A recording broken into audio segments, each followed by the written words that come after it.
السلام علیکم ورحمۃ اللہ وبرکاتہ۔ ماہ سیام کی خصوصی ٹرانسمیشن 23ویں رمضان مبارک کی برکت رمضان میں ہوں آپ کا میزبان حافظ سخی محمد قادری۔ جی ناظرین، آج ہمارے اسٹوڈیو میں جو شخصیات موجود ہیں ان کا تعارف کرواتا ہوں۔ تو سب سے پہلے اصلاح خان مصطفیٰ حافظ محمد سعید قادری صاحب، آپ تشریف لائے، آپ کو خوش آمدید کہتے ہیں۔ آج ہمارے دوسرے مہمان ممتاز و معروف شخصیت Mumtaz Hussain Dhakku, M Phil scholar, social activist, anchor, Urdu point, column writer. جی سر، السلام علیکم ورحمۃ اللہ۔ جی وعلیکم السلام، آپ کو خوش آمدید کہتے ہیں۔ بہت شکریہ۔ جی ناظرین، دعا ہے اللہ رب العالمین ہمارے پیارے وطن پاکستان کی حفاظت فرمائے، آنے والے تمام مصائب تکلیف کو دور فرما کر اللہ رب العالمین پیارے وطن پاکستان پر اپنا خاص فضل اور کرم فرمائے۔ جی ڈاکٹر صاحب، آپ سے ایک دو سوالات کرنے ہیں۔ جی بالکل سر، بہت شکریہ۔ تو سب سے پہلے ممتاز بھائی، ایک سوال سب سے پہلے یہ کرنا چاہیں گے کہ نوجوان مذہب سے دوری کا شکار ہیں، وجوہات کیا ہیں؟ جی بہت شکریہ۔ سب سے پہلے میں قادری 92 میڈیا کا شکر گزار ہوں کہ آپ نے موقع دیا اور مجھے اپنے آڈینس کے روبرو کیا۔ سخی صاحب، آپ کی محبت کا شکریہ۔ تو سوال آپ کا یہ ہے کہ نوجوان جو ہے بیسیکلی وہ اسلام سے یا مذہب سے دوری کی وجوہات کیا ہیں؟ تو سب سے پہلے ہمیں نا اپنے سوسائٹی کی طرف دیکھنا پڑے گا کہ ہماری سوسائٹی کا جو سیٹ اپ کیا ہے۔ جی جی، پہلے نمبر پہ یہ ہے کہ ہمارے پاس وقت نہیں ہے اپنے بچوں کو دینے کے لیے۔ ہم ایز اے والد اگر دیکھیں تو ہم صبح جو ہے وہ اپنے کام پہ نکلتے ہیں اور شام کو آتے ہیں اور اس کے بعد تھکے ہوتے ہیں، سو جاتے ہیں۔ تو بچوں کو جو بنیادی طور پہ ہم نے سکھانا تھا، کیونکہ اسلام میں جو بھی چیزیں آپ دیکھیں تو وہ کہیں نہ کہیں سے درس ملتا ہے، ٹھیک ہے، تو ہم بچوں کو وہ وقت نہیں دیں۔ دوسرے نمبر پہ یہ ہے کہ ہمارے جب بچوں کو ہم وقت نہیں دیتے تو بچے جو ہے وہ موبائل پہ اپنا وقت صرف کرتے ہیں یا ڈفرینٹ لوگوں کی جو ہے وہ چیزیں پڑھتے ہیں کتابوں میں۔ تو موبائل پہ جو ویسٹرن کلچر ہے یا ویسٹرن سوسائٹی کی جو ہمیں چیزیں مل رہی ہوتی ہیں وہ ہمیں انسپائر کر رہی ہوتی ہیں۔ ہمیں یہ لگ رہا ہوتا ہے کہ یار یہ جو باتیں ہمیں کر رہے ہیں یہ تو مایوب سی باتیں ہیں، اگر ہم ان کی طرف جائیں گے تو یہ جو ویسٹرن کلچر نے اتنی ترقی کر لی ہے ہم ان سے بڑے دور رہ جائیں گے۔ اور ہمیں بار بار یہ سننے کو مل رہا ہوتا ہے کہ جناب فلاں ملک جو ہے وہ ترقی کر گیا، دنیا کا امیر ترین بندہ یہ ہے جی، اس کا فرمان یہ ہے جی، اس کا یہ ہے۔ تو جو چیز ہم سن رہے ہوتے ہیں وہ ہمارے اوپر طاری ہو رہی ہوتی ہے، بچہ اس سے انسپائر ہو رہا ہوتا ہے، ٹھیک ہے۔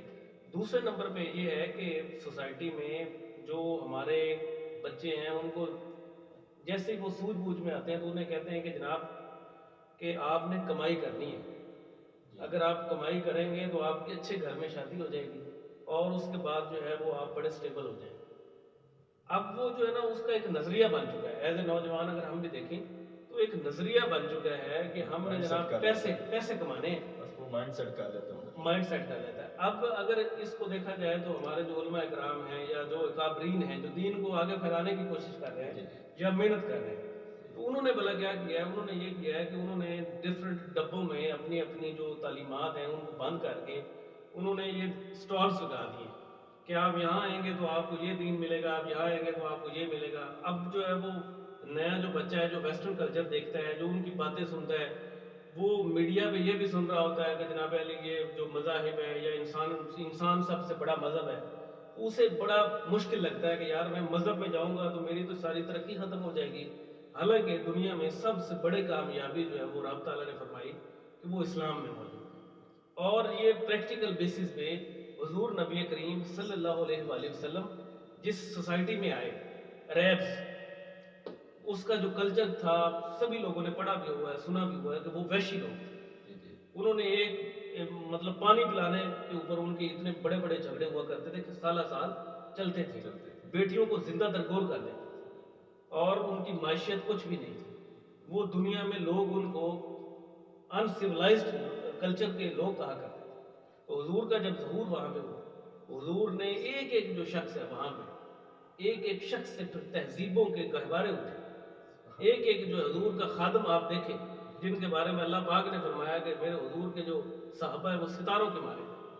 تو جب انہوں نے دنیا میں فتح بھی حاصل کی، دنیا پہ حکمرانی بھی کی، اور ایک وقت ایسا بھی اس دنیا نے دیکھا ہے کہ لوگ عریب سے لباس پہننا جو ہے وہ اپنا فخر محسوس کرتے ہیں۔ تو یہ اسلام کی جو صحیح شکل ہے اس کا یہاں پہ ہونا بڑا لازمی ہے۔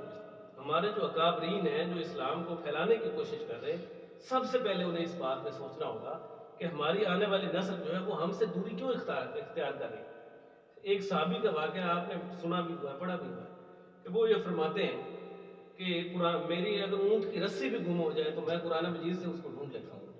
اب اس کا مطلب یہ نہیں ہے کہ جو ہمارا نوجوان سن رہا ہے یا جو بندہ جو اسلام کو اتنا زیادہ نہیں سمجھتا وہ یہ سمجھے گا کہ یہ کوئی معجزہ ہے یا یہ کوئی برکات ہے۔ بیسیکلی انڈرسٹینڈنگ ہے کہ قرآن مجید کو سمجھنے کی انڈرسٹینڈنگ کا لیول یہ تھا، کیونکہ استاد حضور نے فرمایا کہ مجھے دنیا میں استاد بنا کر بھیجا گیا، اور بڑا فخریہ فرمایا، استاد بڑا ایک بڑی شخصیت تھی۔ قرآن کی سمجھ اس طرح سے دی کہ وہ کہتے ہیں کہ سوسائٹی میں ایک بڑی باریک بات کر دی کہ میرے اونٹ کی رسی گم ہو جائے تو میں قرآن مجید سے اس کو ڈھونڈ لیتا ہوں۔ اٹ مینس کہ اسلام جو ہے وہ پورا ضابطۂ حیات ہے اور ایک دین فطرت ہے۔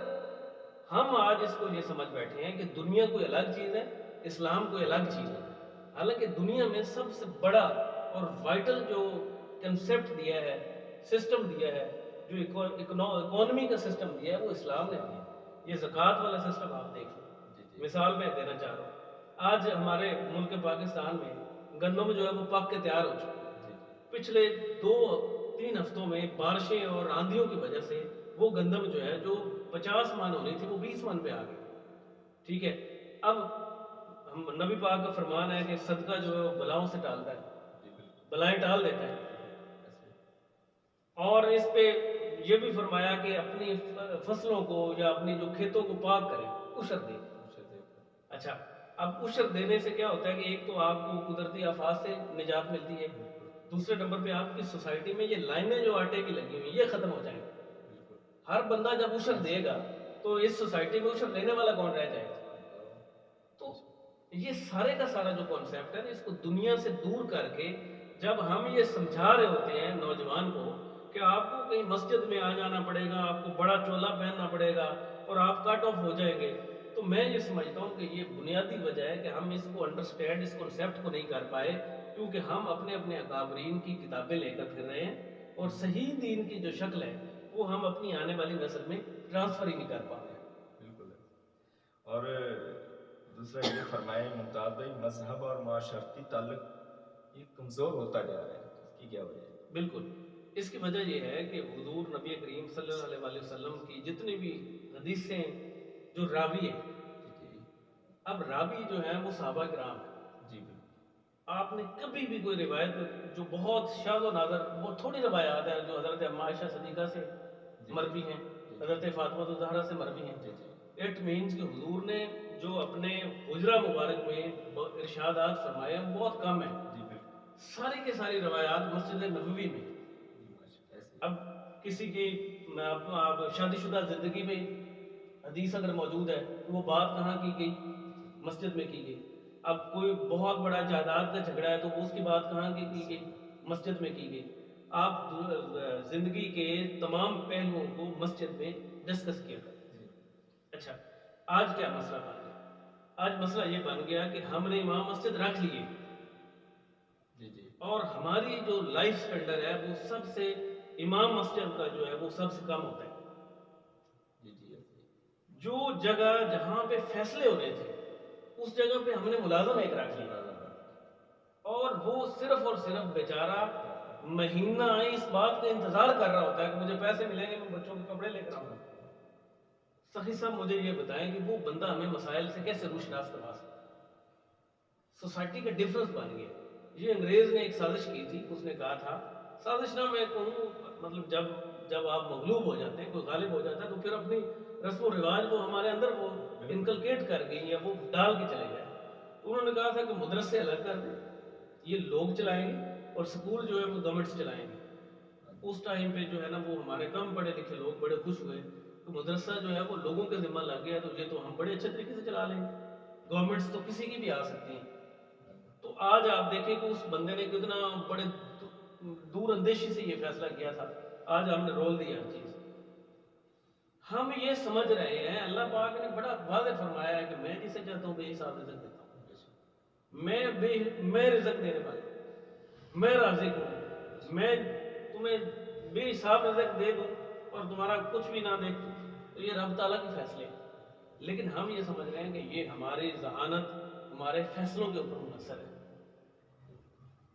جب ہم اپنے آپ کو عقل کل سمجھتے ہیں، عقل کل سمجھنے کے بعد ہم یہ جیسے ہی ہمارے پاس پیسے آنا سٹارٹ ہوتے ہیں، ہم اس مخمصے کا شکار ہو جاتے ہیں کہ یار یہ تو کم ہو جائیں گے، مہنگائی بڑی آ گئی، سوسائٹی میں افراتفری پھیل گئی ہے، سٹور کر لو، پیسے اور کما لو۔ اس سے یہ ہوتا ہے کہ ہم جو ہے وہ جو ہمارے پڑوسی کے حقوق ہیں وہ نہیں دیتے کہ یار میں کیوں کسی بندے کو کھانا کھلا دوں، میں کیوں کسی بندے کو پیسے دے دوں۔ تو سب سے پہلے یہاں پہ دراڑ پڑی۔ سوسائٹی اور مذہب کا تعلق یہ ہے کہ روزہ ہم پہ فرض ہے۔ اب تو روزے کا مطلب کیا ہے؟ روزے کا مطلب یہ ہے کہ آپ بھوکے رہیں گے، آپ کو یہ احساس ہوگا کہ جس کے پاس کھانا نہیں ہے وہ کس طرح سے وقت گزارتا ہے۔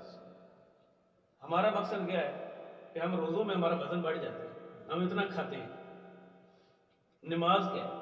نماز یہ ہے کہ جب سارے لوگ مسجد میں آئیں گے، ایک دوسرے کا حال چال پوچھیں گے، فلاں نہیں آیا، فلاں نہیں آیا، اور یہ روایت تھی، ٹھیک ہے۔ تو اس میں سوسائٹی میں پتہ چلے گا کہ جناب یہ جو ہے وہ بندہ بیمار ہے یا یہ کمزور ہے، یا اس کا مسئلہ یہ ہے، اس کا مسئلہ یہ ہے، اس کو سارے مل کے سیٹل ڈاؤن کرے۔ تیسرے نمبر پہ جناب علی آگے آپ کے زکوٰۃ کے بارے میں اگر ہم بات کریں تو صاحب استطاعت اتنے لوگ موجود ہیں جو زکوٰۃ نہیں دینا چاہتے، نہ دیتے ہیں۔ سوسائٹی ڈی سٹیبل ہو چکی ہے، غریب جو ہے وہ غریب تر ہوتا جا رہا ہے، امیر جو ہے وہ امیر تر ہوتا جا رہا ہے۔ اب حضور نبی کریم صلی اللہ علیہ وآلہ وسلم کے دور میں سوسائٹی بیلنس ہو گئی تھی، ایون کہ ایک وقت ایسا آ گیا تھا کہ زکوٰۃ لینے والا نہیں تھا، خیرات لینے والے لوگ ختم ہو چکے تھے، کیونکہ وہ جذبہ ڈیولپ ہو جاتا ہے انسان کے اندر، وہ دینے کا جب جذبہ ڈیولپ ہو جاتا ہے تو پھر وہ سوسائٹی کے بارے میں سوچنا شروع کرتا ہے۔ تو سوسائٹی اور مذہب کا تعلق اس ٹائم پہ بنتا ہے جب لوگوں کے درمیان ایک اسلام کی صحیح شکل موجود ہوگی، انہیں روزے کی صحیح شکل پتہ ہوگی، انہیں نماز کی صحیح شکل پتہ ہوگی، انہیں زکوٰۃ کا مقصد پتہ ہوگا، انہیں فطرانے کا مقصد پتہ ہوگا، انہیں عشر کا مطلب پتہ ہوگا، مقصد پتہ ہوگا، اور انہیں اس بات پہ یقین ہوگا کہ رزق باقی اللہ تعالیٰ دے رہا ہے۔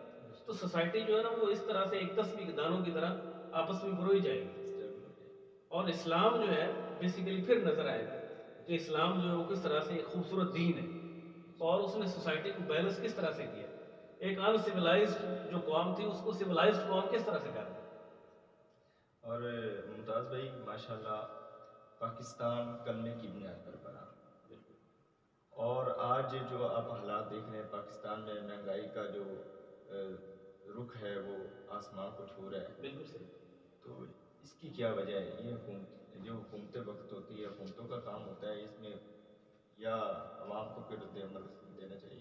اس میں سفی صاحب یہ بات ہے کہ یہ تو ہمارا مذہب بھی کہتا ہے کہ اگر آپ کو رسپانس نہ مل رہا جی جی تو آپ کو طریقہ کار چینج کر دیں۔ جی جی مثال کے طور پہ کسی کے گھر گئے ہیں، 3 دفعہ آپ دروازہ کھٹکھٹا لیں اور اس کے بعد واپس چلے جائیں۔ جی جی اب ہم حکومتوں کو چیک کر کر کے 75 سال گزر گئے، جی جی ایسے ہی ہے اب ہمیں یہ سمجھنا پڑے گا کہ ہم غلط ہیں۔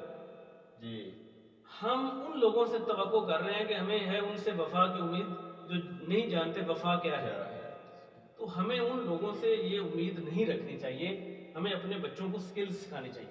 مثال کے طور پہ میں اگر آپ سے پوچھوں یا بھائی صاحب میرے سامنے بیٹھے یا میں بیٹھا ہوں، ہماری کوئی 30-35 سال عمر قریب ہم پہنچ چکے ہیں، ہمارے اندر کوئی اسپیشل سکل نہیں موجود، ہم جو ہے وہ سوسائٹی میں اتنے کام پڑے ہوئے ہیں جو ہم کر سکتے ہیں، جس کے بہت اچھے پیسے ملتے ہیں۔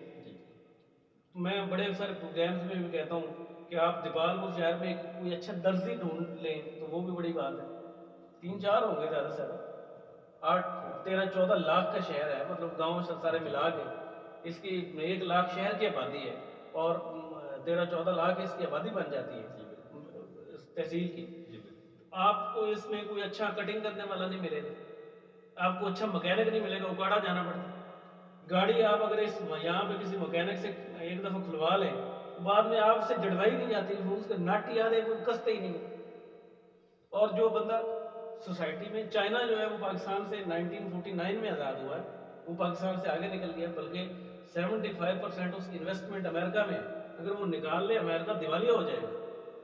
انہوں نے کیا کیا، انہوں نے بچوں کو سکلز سکھائی ہیں، ان کے بچے اسکول پہ جاتے ہیں، انہیں کام کرنا بھی آتا ہے، ٹھیک ہے۔ ہمارے ہاں جو ہے وہ سکلز کو سکھانے کا رواج نہیں ہے، جس کی وجہ سے ہم جو ہے وہ مثال کے طور پہ جو خواتین یہاں پہ آٹے کی لائن میں لگی ہوتی ہیں، یہ آج اگر آپ ایک گندم کا ایکڑ کاٹے نا تو آپ کو 5 من اس کی اجرت ملتی ہے، اور 5 من آپ کے جو ہیں وہ کتنے کے بن جائیں گے؟ 20,000، تو آپ 2 دن میں کاٹ لیں گے۔ اور ایک تو یہ ہے کہ آپ فزیکلی ایکٹیویٹی آپ کی ہو جائے گی، اور دوسرے نمبر پہ آپ کو پیسے بھی مل جائیں گے، 20,000 آپ کو مل جائیں گے۔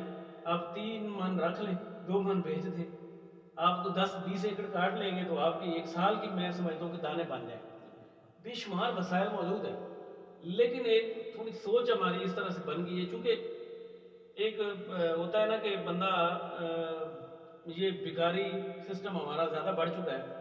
آپ جائیں تو اب آپ شہر میں ایسی خواتین آپ کو ملیں گی جو نوجوان بھی ہیں، خوبصورت بھی ہیں، اچھے گھروں کی ہیں، لیکن ایک خود ترسی کی ایک مرض ہمارے اندر چل پڑی ہے، اور یہ سوسائٹی کے لیے بڑی، میں سمجھتا ہوں فیٹل ہے، ایک سوسائٹی کو خراب کرنے کے لیے ایک بہت بڑا موو ہے۔ میں یہ سمجھتا ہوں کہ بچوں کو سکلز سکھانے چاہیے، اپنی بیٹیوں کو سکلز سکھائیں، بے شمار ہینڈی کرافٹ کے کام ہیں جو بچیاں کر کے اس کو آن لائن پوری دنیا میں بیچ سکتی ہیں، آن لائن بزنسز ہو رہے ہیں، آپ گھر بیٹھے کہیں جانے کی ضرورت نہیں ہے، آپ سکل سیکھیں، آپ یوٹیوبر بن سکتے ہیں، جیسے ہمارے بھائی قادری 92 میڈیا گروپ جیسے بھائی نے شروع کیا ہے، دعا ہے ان کو اللہ پاک ترقی دیں۔ اس طرح سے آپ یوٹیوبر بن سکتے ہیں، آپ ویب ڈیزائنر بن سکتے ہیں، ویب ڈیولپر بن سکتے ہیں، اور بے شمار کام ہیں، امیزون پہ آپ کام کر سکتے ہیں، اور اس کے علاوہ آپ خرید و فروخت کر سکتے ہیں آن لائن، اچھی چیز آپ بیچیں، آپ کسی کے ساتھ دھوکہ نہ کریں، آپ پیسے کما سکتے ہیں۔ تو سوسائٹی پہ مطلب تھوڑا سا ہمیں اپنے اوپر غور کرنا پڑے گا، گورنمنٹ سے کچھ نہیں کرنا۔ اور آخر میں ممتاز بھی ہماری آڈینس کو آپ کیا پیغام دینا چاہیں گے؟ میرا پیغام یہ ہے کہ خدا را کہ اپنے آپ سے امید کریں، لوگوں سے امیدیں چھوڑ دیں۔ یہ اللہ پاک کا قرآن مجید میں فرمان ہے کہ وہ قوم جو اپنی حالت بدلنے کا ارادہ نہیں کرتی یا کوشش نہیں کرتی، میں بھی اس کی حالت نہیں بدلتا۔ وہ سب سے پہلے اپنے آپ کو یہ سمجھیں کہ شفاق احمد صاحب لکھتے ہیں کہ دنیا میں کروڑوں اربوں لوگ آپ سے پہلے آ چکے تھے، آپ نے کبھی یہ خیال کیا کہ کوئی ایسا کام رہتا تھا جس کی وجہ سے آپ کو بھیجا گیا؟ کوئی ایسا کام آپ کے ذمہ تھا جس کی وجہ سے، اور انسان کا پیدا ہونا، آپ اس کو اگر سائنٹیفکلی دیکھ لیں اور اس کو پڑھ لیں تو آپ کو پتہ لگے یہ اتنا ہی جناب علی ایک امپوسیبل کام ہے انسان کا پیدا ہونا، کہ جب وہ سپرم جو ہیں وہ 30 کروڑ کے کروڑوں سپرم دوڑتے ہیں، ان میں ایک نے کامیاب ہونا ہوتا ہے، اور آپ ونر سپرم ہیں، اور اس کے بعد جب جو ہے وہ آپ کی والدہ حمل اٹھاتی ہے تو بے شمار ایسی جو ہے وہ چیزیں ہیں، وہ اونچائی پہ چلی جائے تو حمل ضائع ہو سکتا ہے، وہ جناب علی ڈر جائے حمل ضائع ہو سکتا ہے، اور 9 مہینے آپ کو رب تعالیٰ جو انسان کے پیٹ میں باندھتا ہے، اور بے شمار ایسی چیزیں ہیں، آپ کے بچے ہیں، آپ نے یہ چیزیں دیکھی ہوئی ہیں کہ بندہ ڈرتا رہتا ہے کہ جناب یہ نہ حمل ضائع ہو جائے، یہ نہ ہو جائے، تو آپ وہ مراحل بھی طے کر کے، اور جب آپ یہ سوچنے اور سمجھنے کے قابل ہو گئے، ٹھیک ہے، آپ جب مطلب پیدا ہو جاتے ہیں، سردی لگ جاتی ہے بچوں کو، گرمی میں بچے جو ہیں وہ ان کو ڈائریا ہو جاتا ہے، بچے ازبر نہیں ہو پاتے، تو مطلب اتنے کٹھن مراحل گزار کے آپ 18 سال کی عمر میں پہنچ چکے ہیں، اور اب بھی اس بات پہ آپ شکوہ کر رہے ہیں کہ جناب میں دنیا میں کروں کیا؟ آپ اپنی پیدائش پہ غور اگر کریں گے نا تو انسان جو ہے بڑی عظیم چیز اللہ پاک نے پیدا کی ہے، اور انسان کو فرشتوں سے بہتر ہے انسان بننا، مگر اس میں پڑتی ہے محنت زیادہ۔ اور ایک اور بھی شعر ہے کہ فرشتہ مجھ کو کہنے سے میری تحقیر ہوتی ہے، میں مسجود ملائک ہوں مجھے انسان ہی رہنا ہے۔ انسان بہت بڑی چیز ہے، اپنے آپ کو انسان سمجھیں اور اپنی عزت اور توقیر کو سنبھالیں، یہ رزق روٹی آپ کا انشاءاللہ تعالیٰ آ جائے۔ جی ناظرین، دیکھا آپ نے ممتاز حسین ڈاکٹر صاحب نے بہت ہی اچھی گفتگو کی، تو دعا ہے اللہ رب العالمین ایسی گفتگو پر ہم سب کو عمل کی توفیق عطا فرمائے، کیونکہ قلندر لاہوری ڈاکٹر علامہ محمد اقبال علیہ الرحمہ نے کبھی کہا تھا کہ عمل سے زندگی بنتی ہے، جنت بھی جہنم بھی، یہ خاکی اپنی فطرت پہ نہ نوری ہے نہ ناری ہے۔ اسی بات پہ اپنے میزبان حافظ سخی محمد قادری کو اجازت دیجیے۔ اللہ حافظ، السلام علیکم ورحمۃ اللہ۔